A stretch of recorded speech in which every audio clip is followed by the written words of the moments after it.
Okay, we're into our session now on risk management prepared for anything. And I'm joined by three esteemed colleagues. Before I ask them to introduce themselves, I think it'd be a lot better if they introduce themselves rather than me. I just wanted to remind everybody who's listening in to please keep those questions coming. Any queries you've got for our colleagues here, if you put them in the chat box, I will get around to asking them if I've got time. I would also say that we've had some fantastic questions through our social media channels. So those of you who took the time to respond to our requests for those, really appreciate it, but please keep them coming. So in terms of intros, my name's Matt Powell-Howard. I'll be chairing today's session. I'm Head of Learning and Partnerships at NEBOSH. And I'll open it up to my colleagues in the room, virtual room. Callum, would you like to introduce yourselves, please? Thanks, Matt. Good morning. Callum Irvine. I'm the Global Vice President of Safety and Security for IHG Hotels and Resorts. Recently joined IHG, and for the period prior, I was Deloitte's Health, Safety and Environment Consultancy Practice Leader. Brilliant. Thanks, Callum. Neeraj. Hi, good afternoon, everyone. So my name is Neeraj Shah. I'm the Group Environment, Health and Safety Director for Johnson Matthey. I've got over 20 years EHS experience, mainly high-risk activities in food and beverage, utilities, construction, mining, and manufacturing. Brilliant. Thanks, Neeraj. And Richard? Yeah, hello, everyone. My name is Richard Byrne. I am the Group HSE and Fleet Director for Travis Perkins PLC. Got lots of experience in lots of different industries. Brilliant. Thanks, Richard. So, colleagues, what we're looking at here is there's quite a lot of experience in this virtual room. Richard, some time ago, you actually wrote a book about being the best health and safety practitioner. I've got my old dog-eared copy of it here, and I've given it to a few other sort of aspiring practitioners over the years as well. In there, yeah, technical knowledge is a given, all the rest of it, but we're looking at wider business risk skills. We're looking at how to negotiate, how to budget, how to really operate like a senior leader, and actually I imagine that's what you chaps have been having to do actually during the last 18 years. Yes, we're going to touch on the pandemic over the next 45 minutes and about how you responded to that, but also look at wider business risk issues that may present themselves in the workplace too. If you see me looking down on my screen, it's here because I'm working through the questions which are coming through, so please bear with me. I am listening, I promise. So the first question that we got through, and it was around preparedness for the pandemic. Actually, we really are looking at lessons learned here. Someone trying to get me on Teams. Sorry about that, everybody. Was a global pandemic on your risk register, and had it been given any serious thought? Who's going to answer that one? I would say at NEBOSH, we actually did have a global pandemic on our risk registers. However, we hadn't experienced and thought about something as horrible and as massive as what we'd experienced. We did pick it up following the swine flu issue, but as I say, did it make us mean that we were absolutely super rock solid when this hit us? No, absolutely not. Callum, I think you were going to mention something. Yeah, I mean, I think you've hit the nail on the head there, haven't you? That even if it was on your risk register, it would have been a pretty bold individual 2 years ago to suggest throwing a load of resource at preparedness when you're dealing with, acute, very real safety or other risks day in, day out. You've got finite resources. Let's take them away from there and let's throw it at a massive preparedness exercise just in case the whole world implodes. Folks would have thought that you'd somewhat lost the plot. So, to some extent, I wonder whether the question's really all that relevant in terms of if it was on the register, good for you. I'm not sure it really helped many people prepare as thoroughly as we've all had to react to. I think you're right. Sorry, Matt. I was going to say, I think you're right, Callum. It was on we started to draw it out as a risk simply because we have operations over in Shanghai. So just as it was kicking off, we were picking up on that, but not more broadly than that. In fact, I think there was some research by Aon that found about 80% of organizations didn't even have it on their risk registers. So, those of us that didn't have it, I think we're in good company. Yeah. I guess the only thing to add, probably similar to the others just talking about it, is we did also have it in our register, but I think it's fair to say that no one anticipated the increased scale, severity, or the duration of the pandemic. So even if you did have it in the register, it would have been for a very short sort of period or sort of a single type event, whereas the disruption this has caused on a global scale, I just don't think was anticipated. But one thing I think I just wanted to add to this was the reaction, even though this wasn't on the register, that was really positive for us, and how that brought our teams together. And how we reacted to that, and that is where the learnings really came through for us in terms of how we work well. I think that brings us really onto a nice question that was asked, and I think Richard, I think it was yourself when we were talking ahead of this webinar, that even if you'd been super resilient and you'd had everything in your risk, you probably would have got a couple of days head start. That was about it, and it goes back to what you just saying, Neeraj, but things were changing so rapidly. So somebody asked about when the magnitude potential of the pandemic happened, did the business you operate in, your businesses, did you feel prepared? Did you feel resilient? Did you feel that you had a system almost to go, right, everybody, pens down, let's come together and hatch a plan? How did you manage that? Anyone? Did you just go, what? and then you kind of... I think, just if I say, the key challenge for us, I think, in Johnson Matthey was really how do we respond to a changing status of a global pandemic in a consistent way, particularly for us being a global company. When we roll out standards, we try and do it in a consistent way. So this was the bit that, whilst we didn't have the information on the local sites or regions, how do you ensure you provide global standards or advice, but yet still giving local ownership to the sites to implement and be flexible on what they're doing? And that's what we tried to do. So we provided, I would say, high-level guidance around sort of some of the controls, but really empowered the local teams and gave them ownership to be flexible according to their local conditions and their regulatory local needs, which obviously they had to meet. Brilliant. Yeah. And that sounds familiar, Neeraj, from during the past 18 months or so, whilst I was with Deloitte in a client serving role. A lot of the organisations I interacted with, followed a really similar model to the one you've described there. And to some extent, it was like the world's biggest trust exercise, wasn't it? That on one hand, it's business survivalship, and on the other hand, it's not possible to control it from the centre. So you've got to trust your geographies to get on and do the right things to help keep the business ticking. Yeah. I think from our perspective, the well-trodden knowledge and structure around disaster recovery and business continuity helped us. So very quickly, with our sort of structures of command, gold, command, platinum, and all that good stuff, was really helpful. But there was certainly a period we closed one day after lockdown was announced, and then we started to open back up some of our network, because of course we still had to provide materials to people that were building hospitals, Nightingale hospitals, finishing those off, essential infrastructure and all that. They still needed construction products. It was still happening. So there was a period between lockdown being announced and when the COVID secure arrangements came out, when actually we had to work out what our safe ways of working were, which were pretty tough given the backdrop of everything. And I think actually we moved very much probably from a sort of risk-based approach in terms of our colleagues' thinking back to almost very, very directional. So do this today, do it in this way. It's down to our local managers to implement it. But almost that thinking, we did have to be quite clear, because let's remember there was a lot of anxiety for those of us that had to go to work during that period. It was pretty tough for everybody. Yeah.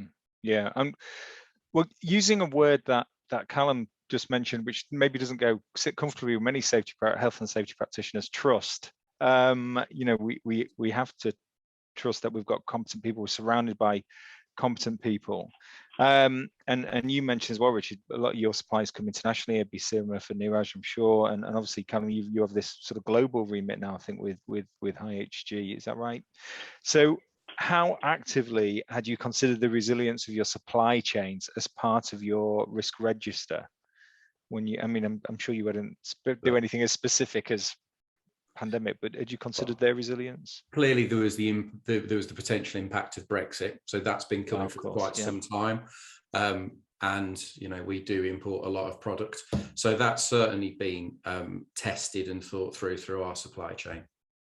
Yeah, I think for us, whilst I think supply chains were on the risk register in terms of checking, I think what wasn't very clear was the end-to-end visibility of the global supply chain and how those got impacted, particularly around PPE supplies, for example. So that was really something that we hadn't looked at specifically. Yeah, no, good call. Well, I think and many people were in a similar position with that, weren't they? It was just so unprecedented. Thinking about then, this question has just come in around as the pandemic started, as business leaders, how did you start to build your own knowledge base about how to respond and about the most appropriate response? Because it really was changing day to day. Did you find that you had to rely on any new sort of skills as health and safety leaders during that very turbulent time? Well, from my perspective, I had to draw back on stuff I did at university 20 odd years ago. Occupational health and hygiene risk management serves you pretty well. It is a virus, it spreads. So, we know about routes of transmission and how you control them. So there was the technical element of it. I don't know about the others on the call, but, I certainly have a couple of really good sense checkers that I'll go and bounce ideas off, whether that be in my team, elsewhere in the organization, or in my broader network. So keeping in touch and collaborating with other people who, I have to say, don't always have the same view as me, because that can be quite dangerous if everyone thinks the same. You got to have some tension somewhere and some professional sparring. But yeah, absolutely. There's a whole load of technical stuff, and once you figured, for us at least, once we'd figured out the technical aspect, if you like, it was, so how do we now go and sell that to our colleagues in such a way that they have trust? Because we didn't know any more than anybody else. We just had a little bit of knowledge that we had to grow. Yeah. Neeraj? Yeah, I think for us there were two things that really helped us to get going really quickly. One was that we were fortunate; we had operations in China, so they started doing all the work beginning of January when COVID hit China last year. So we had really good learnings from how the China team managed that, which then when it hit sort of our other regions, we were well prepared. But the other one that was really helpful for us, and it's sort of building a point that Richard made, is we're part of a members association, the CIA, the Chemical Industries Association, where fellow peers like myself would be members in there, and just hearing how they were dealing with it, it was a really good sounding board, to say we're doing it this way, and that just even if you're doing things differently or you're doing similar, it just gave you that sense of, okay, this is not too bad, we're along the same line, so that gave you the confidence of doing it. Yeah, brilliant. And I like, Richard's sentiment, I like that, around we don't necessarily know any more than anyone else. In a way, it was quite liberating, wasn't it? The business would come with a challenge, and for the first time in a long time, it was okay to hold hands up and say, I don't know the answer right now, but that's okay, because neither does anyone else. But you've come to us, the safety function, whoever it might be, because you recognise that we've got the right smarts to go and figure out what a good risk management plan might look like. What I found really so encouraging from our community, if you like, the health and safety community, was that there was so much sharing of information. There's probably too much sharing of information at times, wasn't there? One thing we were never short of was ankle deep. We were ankle deep in COVID webinars and all the rest of it. So, but I felt that the professional bodies like the BOHS, CIEH, they really stepped up and they said, hey, look, here's some resources for you. This is what our members are saying. And it was just massively reassuring, actually. And I think you've answered this, somebody asked about how important were the business functions in finding suitable solutions to enable your businesses continue to operate and colleagues supported and informed. And I think it's just sharing of information, people being open from what you've just said. Would you agree with that then? Just, hey, we're here and we're listening. Yeah, absolutely, straight on. I think everyone kind of knew the role that they played. So from our end, safety function, we knew what we were doing. Our facilities management team straight on to arrange, get contractors for cleaning, PPE, like what, HR, because clearly there's a big people element. I was on one of these a couple of weeks ago, and someone asked, how much did you spend on PPE during the pandemic, to another panelist, and I thought their response was brilliant, and it mirrored my experience. They went, I have absolutely no idea, because it just happened. Finance just took care of it. Clearly, we paid quite a lot for it. We'd have spent a bit, but that was never the conversation. So it really did feel like everyone came together in a really powerful way. There seems to be lots of maturity, actually, from, I'm an observer looking in at lots of businesses where people were just allowed to make decisions and make things happen that were sensible, proportionate, all those lovely things we look for within risk management, actually. I don't think I've come across anybody whose people felt unsafe in any sort of, I'm sure that wasn't always the case at the NHS, but within sort of wider business, people generally felt that they were being given information. Was that what you felt from the community as well? I mean, Callum, you obviously working for Deloitte, you were probably dealing with lots and lots of different organisations in your consultancy role, I assume. Yeah, and it kind of links to the last point, though, doesn't it? In terms of, perhaps people felt a bit safer because everyone was part of the collaborative effort to go and get stuff fixed and reopened as best possible. So it wasn't that COVID planning was happening in a darkened room and then the big plan was revealed to all at once. To some extent, all functions were engaged in an organisation's activities to go and recover. And I mean, it's interesting that you look backwards now, and even a walk down to the local supermarket is a showcase of innovative thinking. And within a few weeks of the pandemic opening up, and there's various interesting control measures that have been implemented that aren't necessarily owned by the safety team per se, but will have been designed by facilities, engineering, operations, finance involvement, etc., to make them all happen. Yeah, and it goes back to that sort of the risk management approach that in countries made, and how quickly behavioral safety, I suppose you'd look at it, wouldn't you? Go, how quickly were we able to get people to change their behaviors? I mean, that's going to be a case study for forevermore, isn't it? Something I think that Neeraj, you just said around working with other business units, and you were liaising with your colleagues in China. I'm just going to paraphrase a question here that we were just asked, but that's been just asked. But how important was working with other business functions? I mean, that's obviously directly related to COVID. But the question I really want to pose is because you did use that approach and you did work closely with other colleagues, is this risk management solution something that you want to continue to foster in the future, or do you think we're going to sort of lapse back into our old ways of silo working? Yeah, I would hope not, because I think one of the things that the pandemic will have shown, I guess, is the value add that the EHS function has actually delivered to the businesses, whether that's working closely, more collaboration. But for me, it wasn't really about stopping work, but how you make it happen safely. So I think that the case for sort of the EHS function has been made through this. So you'd hope that the relationships, the value add will last, so that you continue to build those relationships, beyond the pandemic, really, is what I would say. And I think the one thing I was going to add was also in terms of how do you keep it in forefront of whilst communicating to staff.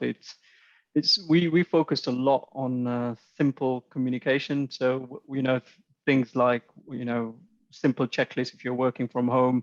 How do you manage a team remotely? We had home ergonomic stuff, but taking care of your mental health. So those sort of things that we continuously were putting people at the front of what we're trying to do, which again, everyone had a common goal. So that really helped working across the different functions. Yeah, and if either Callum or Richard want to jump in there, either with a view on that sort of collaborative working and how you're going to, if it's now business normal or maybe it was already, forgive me.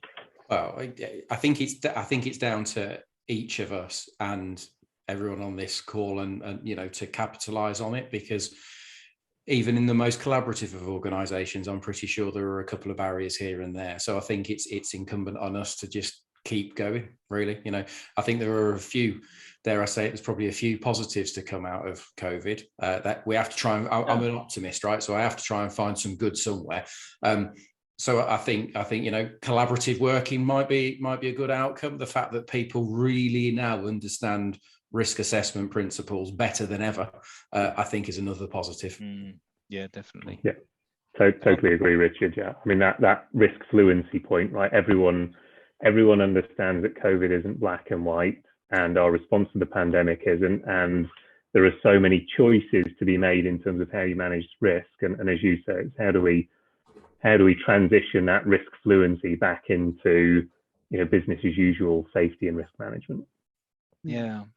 Do you know, I was at NEC conference last week, and people still seem to be having trouble onboarding people, remote working, agile working. You know, it still seems to be an issue out there. And Neeraj, you mentioned that, and I'm sure we can all remember how quickly everyone had to leave the office, and, you know, those who were able to leave the office and work from home and just sort of, you know, go into our own little offices and working away. And I see a number of us, either Callum's got an incredibly cool office where he's got guitars on the walls, you know, or he's working from home as well. So there still seems to be some real blocks into how we can keep people involved and recognized and engaged. And I find that really incredible after the time we've been on. But the key really does seem to be talk to people, be deliberate, take that approach, engage them. It puzzles me why we're still in that position, but some businesses certainly will be doing better than others. So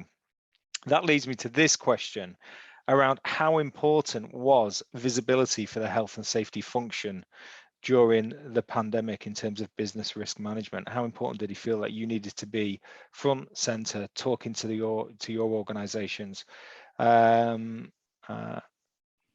Open to the so, I'll go first if you want, Matt, if the guys will let me. So I'd like to talk about my team rather than me. So we sent all of our safety advisors out after a couple of months into it. This was and they visited during the summer just under 1,800 of our trading locations across the UK, and they did a very, very quick COVID assurance sort of review. So we've got our social distancing principles that we followed, and then they sort of went and said, it does what we're doing here match with this? And yeah, okay, we got a few actions out of it just to tighten up, but the overwhelming feedback from our branch network and our colleagues was so glad you're here because you've just put our minds at rest. And now, look, assurance isn't done necessarily for that. Assurance is done for the board and for others. But actually, that provided that was really motivational, and it gave, you know, 25,000 colleagues the security almost of what they were doing. You know, that they were doing as much as they could, which I think is really quite powerful. Yeah, amazing.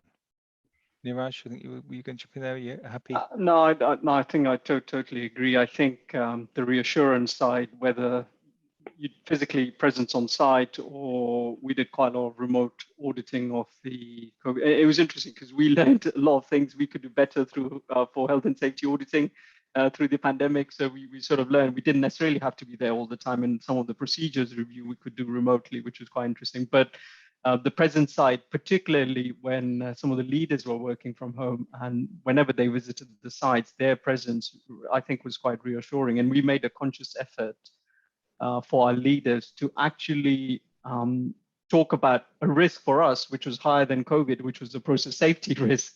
So whilst COVID was taking over things from a risk side, we had a real key significant risk that had been forgotten. So we sort of really took the opportunity by the business leaders to be present on site, but to talk about not just the COVID, but process safety risk. So for that was really important for us. Yeah, no, that's key, isn't it? About proportionality. You go, yeah, we've got this horrible thing over here, but actually we've still got a potential bomb just over there that we really need to keep, you know, running as we would normally. So in terms of so I'm looking down again at my list of questions that are coming through. So in terms of you know, taking Richard's point about being optimistic, and we've had, job losses, we've had, people unfortunately early deaths. We absolutely accept that without making light of that at all. Are we going to be able to capitalize? Our organization is going to be able to capitalize. Are you looking to capitalize on your increased sort of standing within your organizations? Both, and I'll open this up to say not only the health and safety function about being able to get future buy-in much more readily because of the visibility you've had, but equally the standing of your departments within your organizations.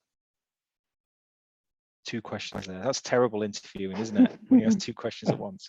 So I'll take the one first. Are you going to be able to capitalize, do you think, on this increased presence you have within your organizations in terms of the health and safety function? Look, for me, it's just an extension. It's part of the journey that we were on. So I'm really lucky in that TP get safety. I genuinely believe it. So we've been on quite a journey. We had quite a lot of momentum. COVID whooshed that momentum, and now I've really got a real strong wave behind us.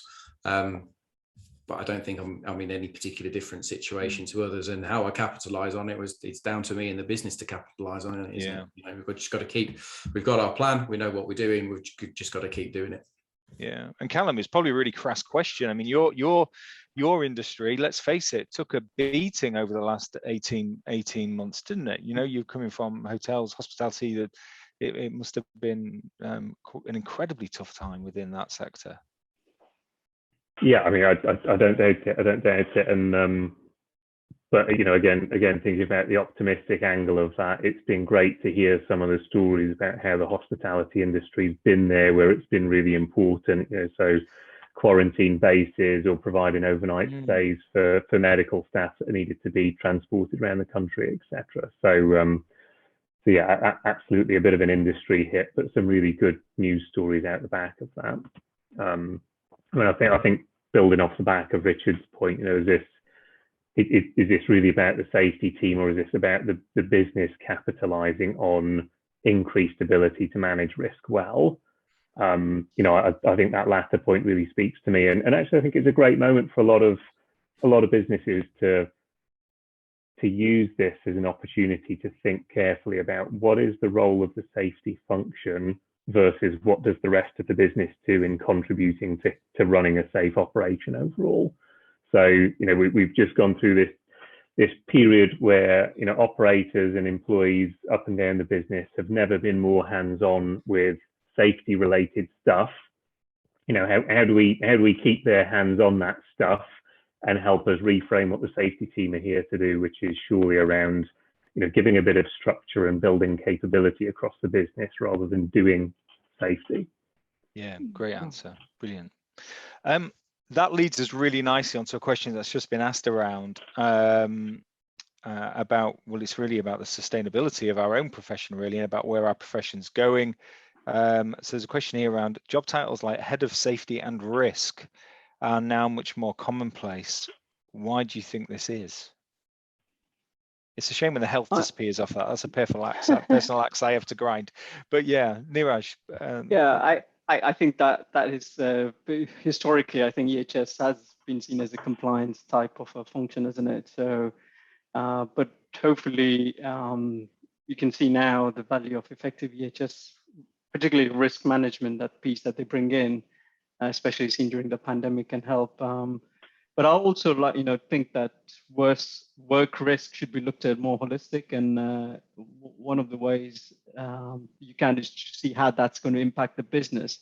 And basically the tools health and safety often have for assessing risks and how they evaluate, manage the risk can be used for broader business risk, and therefore you can see why they're looking at combining, I would say, sort of health and safety with risk, because I think it makes absolute sense and why you would do that, Yeah, brilliant. Richard, Callum, anything you want to add to that at all?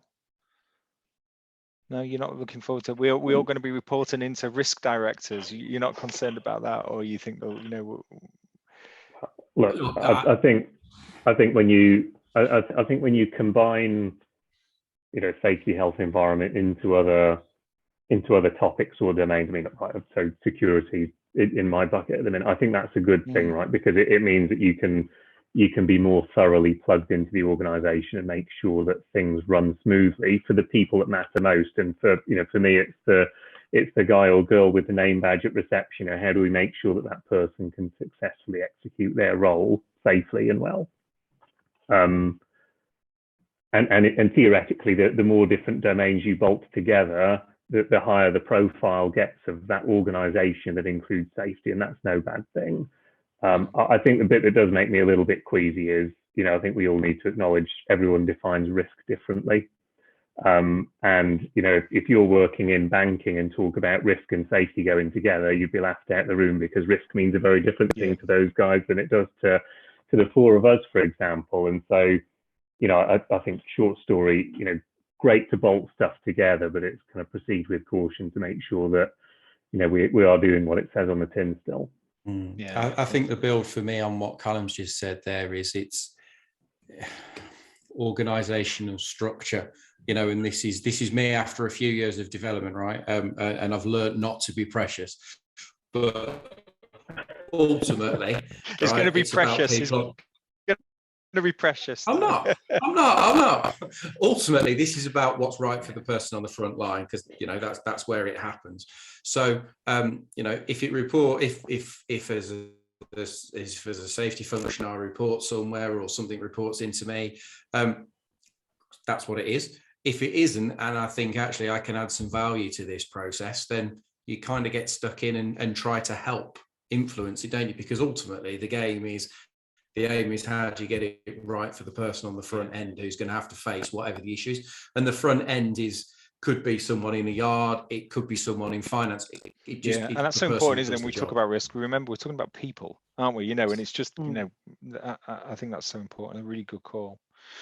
So there's a question here actually around, I'm not really quite sure where this is coming from, but do you feel that risk appetites are shifting in the wider population? Does this cause any anxiety in the workplace, i.e. conflicting approaches? And certainly we will have seen, well, in the current light with vaxxers and anti-vaxxers, and I'm sure that's replicated in some small way within the workplace. So do you feel that risk appetite is a shift in the wider population? Does this cause any anxiety in terms of how you would manage it? Difficult question, I appreciate. I mean, my one to kick us off, right? And I think it's, if we think about the UK, right, 18 months ago, when we went to the supermarket, we were parking one space apart from each other. We were rushing around without trying to breathe on anyone. And then when we finished doing our shopping, we were trying to get into the car with our elbows so that we didn't accidentally touch the door handle, so we could get to some sanitizer. And now if you roll forward to today, theoretically, the same threat is still there, but we're all acting totally different, right? So we've kind of recalibrated what we all understand the risk level to be, or how much risk tolerance we've got as individuals. And I think that's good on one hand, in that it goes back to the point we were talking about in terms of risk fluency and people understanding that this is around making decisions. I guess for our profession, that could tip into being a little bit perilous if we're not careful, where, does that same person pull that mentality into the workplace and say, well, I see we've got all these risk and safety related rules, but I've learned from the outside world that actually there should be a bit of fluidity and choice around these things. Therefore, am I more likely to make a choice to comply or not comply with the thing that the company is telling me to do? Maybe that's a bit of a pessimistic view, but I think it'd be one that's just worth having lodged at the back of our minds. Yeah, no, I think that was a great response. Why does it have to be so complicated, eh? Well, isn't it annoying?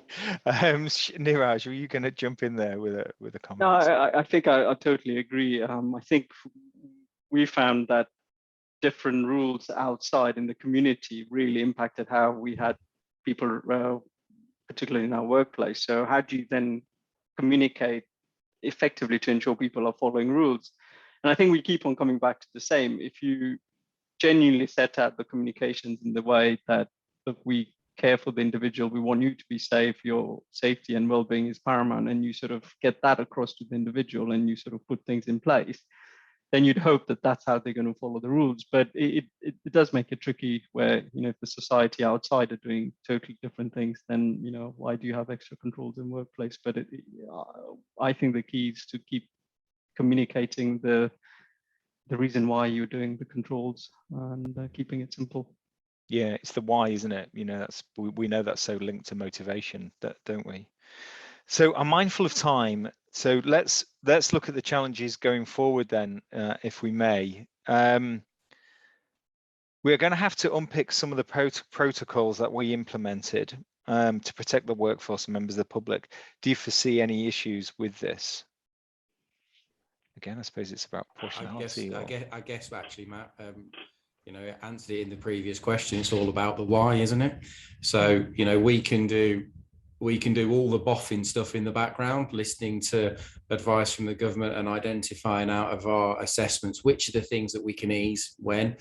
That's all great, and we might have comfort, and we might be able to convince our leadership teams to do it. But it's the person on the front line that needs to understand the why and have trust again in what we're doing. So I think the challenge is the same challenge it's always been. How do you really engage with your frontline colleagues so that they get it, and so that they can start, so that they understand what and why you're doing it, and also that you can move them forward to have that risk-based thinking. It's that switch back to where we were almost. Yeah, brilliant. Callum, Neeraj, anything you wish to add there? No. I mean, I think. Sorry, Matt, I was just going to build on that one. I think for me, you know, I know the questions in the context of the pandemic and unpicking some of the stuff that's been introduced, but to some extent, that's kind of the principal challenge in safety. Full stop for me, right? It's always easier to add more stuff in than it is to justify taking it away. I had a client who had this wonderful analogy of the Jenga tower, right? So, you know, in the mining sector, every time something went wrong, they added another block or another control onto their Jenga tower. They built this huge monster, had an appetite to try and make life easier, but didn't dare pull any Jenga blocks back out because you never know which one's holding the whole thing up. And, you know, for me, that feels like the principal challenge for our profession, is to say, you know, how can we properly analyze and understand, you know, I'm stretching this analogy pretty thin now, right? But which of these Jenga blocks are truly structural, and which ones are just white noise that we could pull out of the system and make life simpler? No, I think that definitely works as an analogy, actually. It's good. Yeah. Well, yeah, perfect. What have we got? How can we avoid corporate amnesia in terms of the importance of planning for unlikely but foreseeable events? You know, I think there's probably thinking here around high reliability organizations, that state of chronic unease that we need to be encouraging. Is there anything we can do to avoid that corporate amnesia, I guess, is the question. Keep talking, keep flagging it, keep visibility, all those lovely things we've spoken about, I guess. I think well, one of the things that you'd have to do partly is, I think, for a pandemic, you'd have to plan differently from I'd say from a business disruption point of view, because it's slightly different from a natural or human-made disaster. This is sort of, you know, quite long-term, quite global by nature. So I think in order that you don't get corporate amnesia, you'd really want to ensure that your planning side of things are robust and quite comprehensive, I would say, and cover things that you may not have covered, like employee communications, working from home, those sort of things, global supply chains, and just making sure that you put those in and make people aware of the consequences of not doing these things. Yeah, thanks, Neeraj. I should just say, it looks like Richard might be having a few problems with his mic. Oh yeah, we've lost Richard for the time being. We'll see. We'll see if he maybe can mime it, or some of his responses. Interpretive dance. Are we any good at interpretive dance, Richard? So,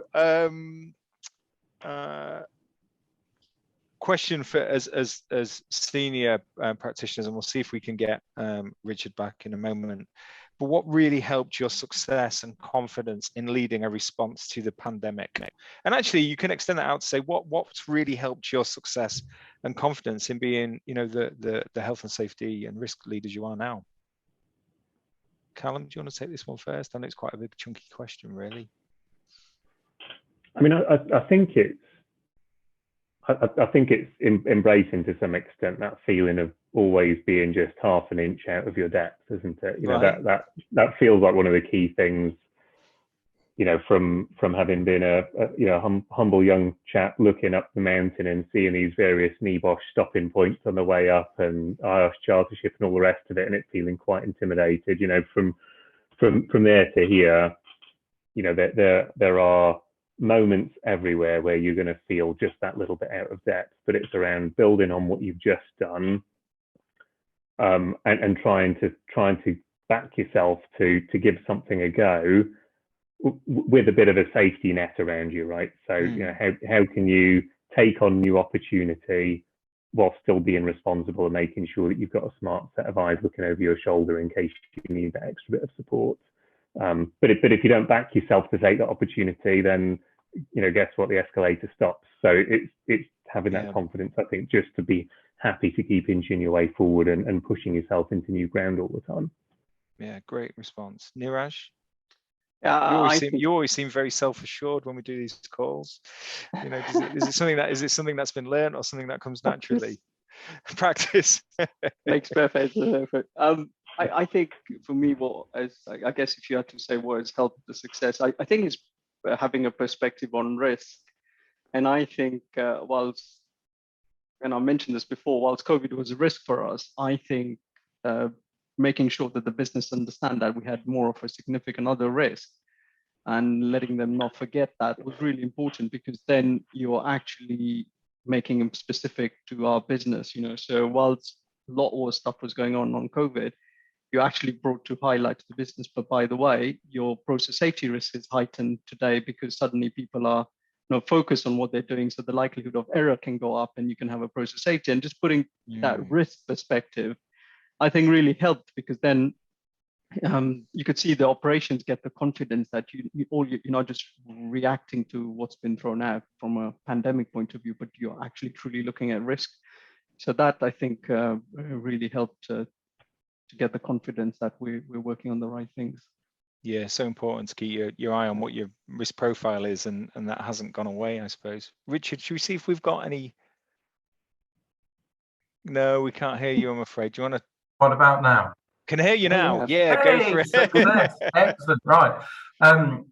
I think the build I would add, from my perspective, is about people, and you know, you can be the best technical, but if you can't engage. Oh, Richard, we've lost you again, I'm afraid. I think Richard's point there was, I'm not sure if our colleagues managed to follow that. You know, you can be the best technical person, but if you don't know how to, and not if I'm getting this right, Richard, if you don't know how to engage, communicate, speak, share, if you don't like people, this isn't the job for you, is it really? You know, you might not like people at the end of your career, but hopefully, you know, you just love that engagement, and it's the point which, Richard, I think you've come back to a few times here, is around think of the people behind it, think of that person who is going to be in the way of harm, and have those at the forefront of your mind. But yeah, Neeraj, you're absolutely right. You've also got to keep your eye on the ball when it comes to those risk profiles and those very real risks that still exist in our organizations. I think we're getting very close to time, so I'm just going to have a quick run down this list to see if there's anything here that somebody sent through that we can pick up. I mean, here's a nice one. I think we've touched on this a little bit, but you know, what's your now we've got this platform as health and safety practitioners and health and safety functions. How are you going to leverage that? Are you going to just carry on doing the same? Richard said he's giving in. He's going to do hand signals only. What's your plans really for the next steps? What's your next steps of both your ambitions really? Do you have one? Business as usual? Still trying to keep your head above water? It's a very broad question. I appreciate. Callum's mulling it over. I mean, Callum, in your own position, you're probably still trying to get your head around being in a new role, I guess. I think for me, go on, Callum. No, please, Neeraj, you go ahead. Okay. I think one of the things I'd say as a result of the pandemic and sort of a learning point is really to ensure the importance of network, and whether that's internal or external. And I guess for someone junior just starting up, you know, I'm really encouraged to start building your network, whether that's through volunteering or just participating in IOSH or your local industry association and things like that, because you just never know when you might need them, where you might need to bounce off ideas. So that's something, the networking part is key. And then I think in health and safety, we can make things quite complex sometimes. So again, think around simplicity and fast adaptation is what I would say. So those, you know, a couple of those things, particularly, and the speed we had to react to. If that pressure wasn't on us, we probably wouldn't have done. So why can't we do that on an ongoing basis? So what are the things that worked for us that enabled us to adapt and put things in place very quickly? You know, so how can we take that forward? I think that people safe. I think that's a brilliant place to end there. Richard had a stellar response to that question as well. Maybe for the next webinar, hey, these things happen. And I really want to thank you, gents, for joining us today. It's really great to get your insight, and I know how busy you are. So thank you ever so much for joining us.